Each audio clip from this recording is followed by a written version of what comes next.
Grenoble Alpes Street Art Fest 2019 vous propose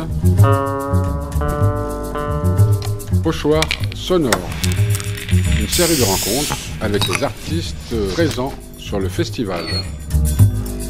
Invité de ce numéro, Inkart.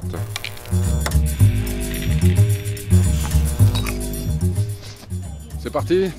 Eh ben c'est parti, bonjour à tous et à toutes bien sûr, nous sommes avec Inkart sur son site juste à côté du stade de Grenoble, entre le stade de Grenoble et l'avenue Jules Flandrin. Inkart, bonjour. Bonjour. Alors aujourd'hui, rendez-vous avec le soleil, pendant 2 jours c'était rendez-vous avec les parapluies de Cherbourg. Ouais, on a été bien mouillé pendant 2 bonnes journées. Ouais. En tout cas ta fresque elle est sublime, merci de l'avoir posée ici. Il y a des couleurs idéales qui vont super bien avec le ciel bleu. Comment tu as réfléchi aux couleurs d'abord? Merci. À l'origine, on devait faire le mur avec Easy juste à côté. Donc on avait fait en sorte que nos couleurs concordent.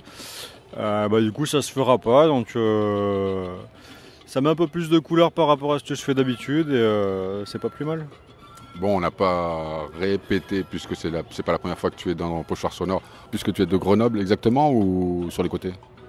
C'est ça, je suis de Grenoble, ouais. Depuis combien de temps tu graves, toi?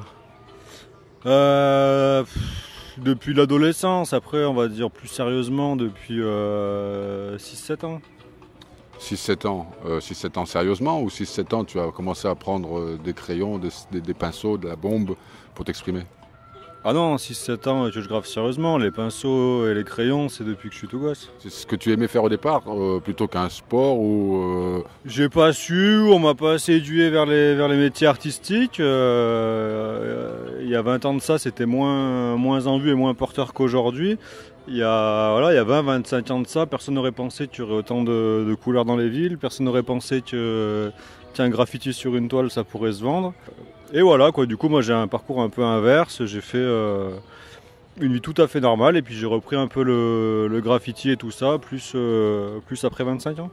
Tu fais sur quoi exactement? Tu fais à chaque fois, tu fais des monumentaux ou alors tu fais autre chose aussi?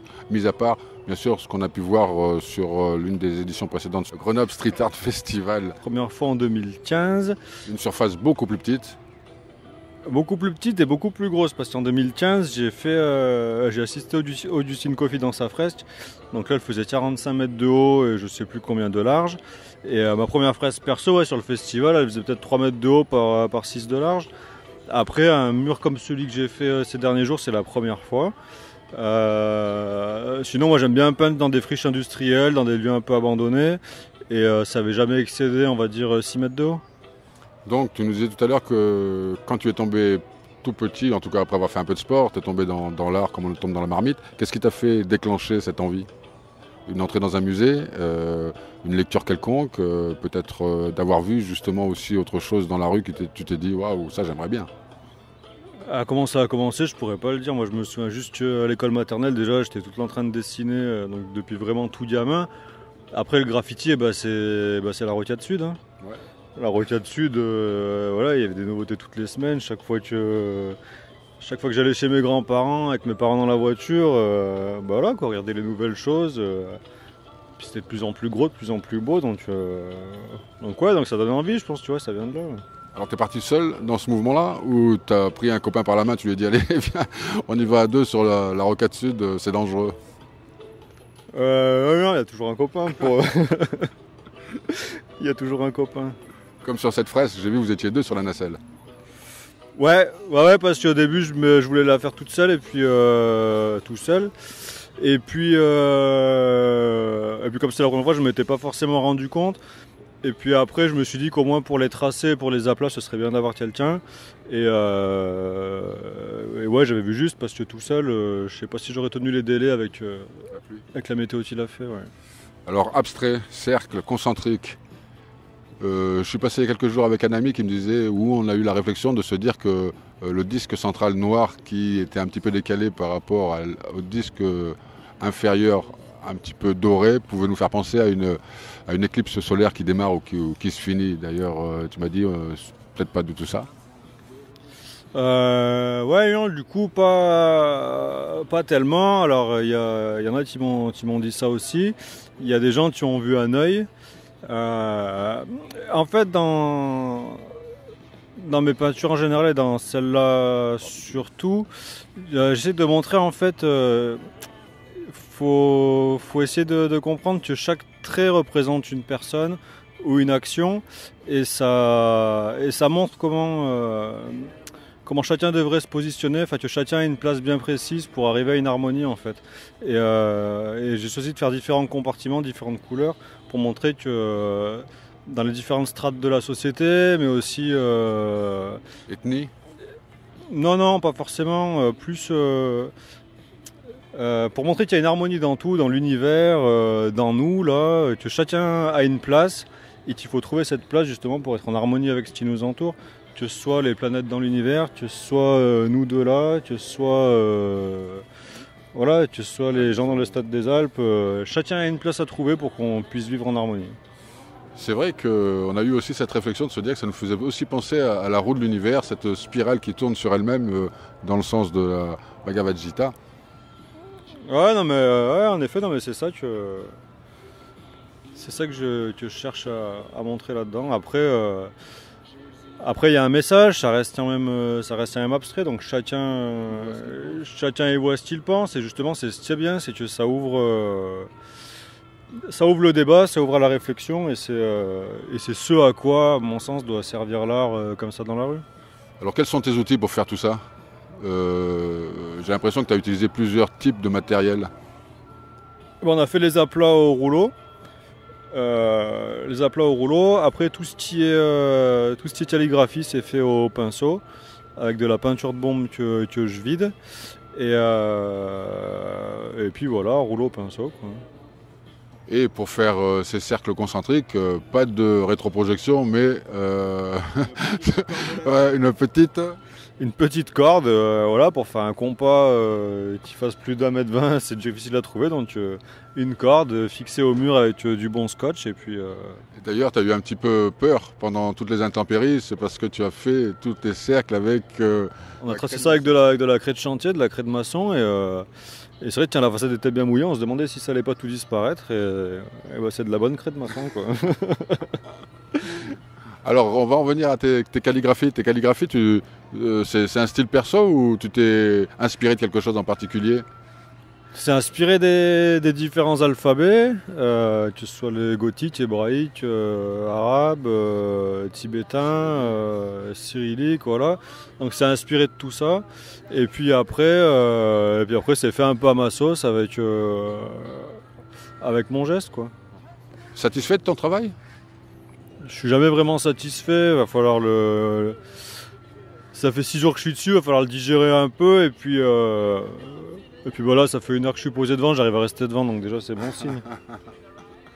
Alors avant de venir ici, tu étais sur un autre festival ou tu étais resté tranquille à la maison?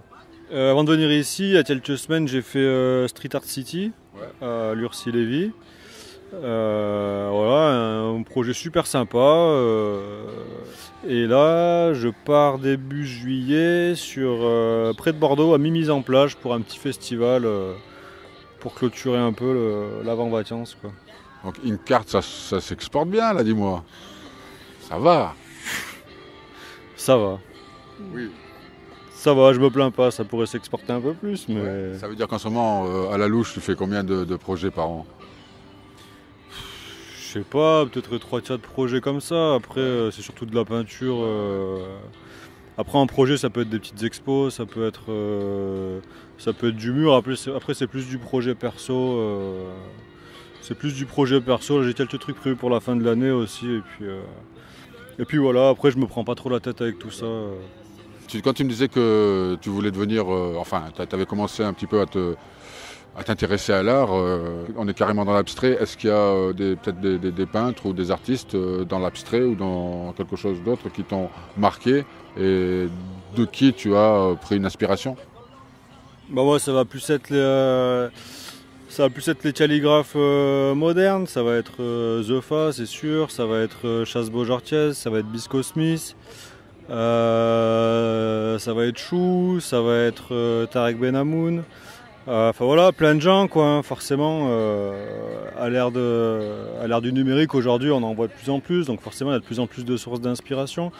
Après, moi, je suis inspiré par des choses qui ressemblent pas du tout à ce que je fais. J'ai eu la chance de bosser sur un mur de Dustin Coffey et ce mec-là, c'est un monstre, donc forcément, c'est une grande source d'inspiration. Son travail, il est hyper détaillé, c'est un machin de fou, quoi. Donc ouais, forcément, c'est une source d'inspiration aussi. Ouais. Ça t'arrive de travailler avec les jeunes? Puisque toi, tu t'inspires des anciens. Est-ce que tu passes le message aux plus jeunes? Non, j'ai jamais fait avec des jeunes. Non. Non, j'aimerais bien. Maintenant, je manque de pédagogie, je pense. Ouais, ouais, c'est bien de...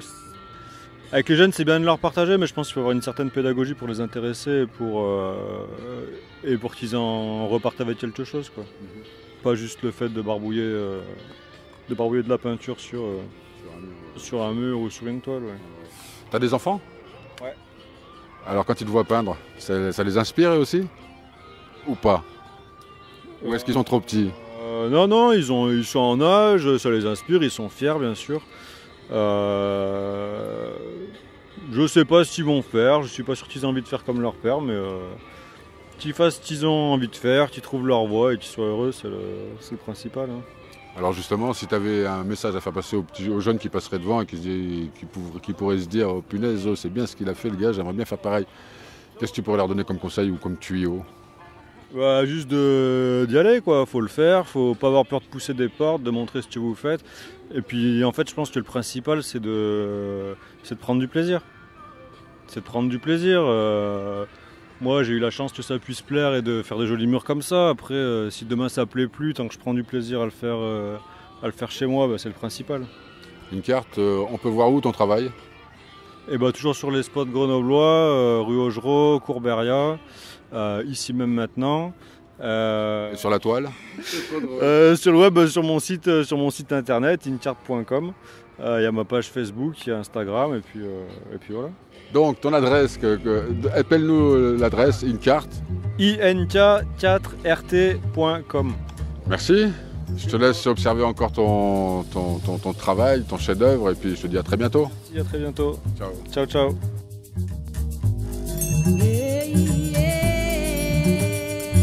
Ce numéro de Pochoir sonore est terminé. Réalisation Bruno Ravinsky pour Space Junk Art Centers.